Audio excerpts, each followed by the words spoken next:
Transmission we have apart here is a 4L80E. This transmission is actually out of a bucket truck. Vehicle came in, no movement. Here's what we saw in the pan. And irony is, the owner said that the pan was just removed and that transmission was serviced and it didn't move. So here's some of the failed components.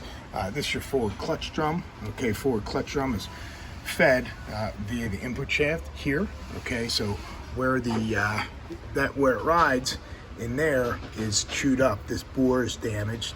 So consequently, there's what the forward clutches look like. Also, we have the overdrive planet carrier. See how this is discolored by the pinion. It also looks like the thrust bearing in the bottom of it is blued. Now, whether this happened because of a low fluid condition or just overloading, it's tough to say.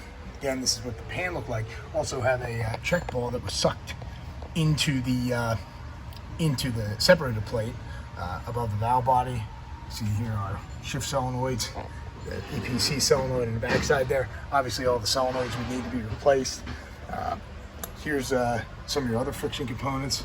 This transmission was definitely ran to the end. Here's your direct clutch drum here. This bore is also damaged.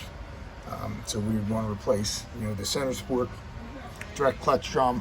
Also want to replace overdrive planet, forward clutch drum.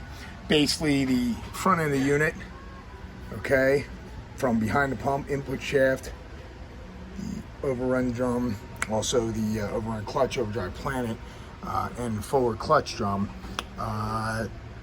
This is the transmission that was ran right to the end. So we'll weigh out what it is to fix this one versus getting a remanufactured transmission and installing one of them.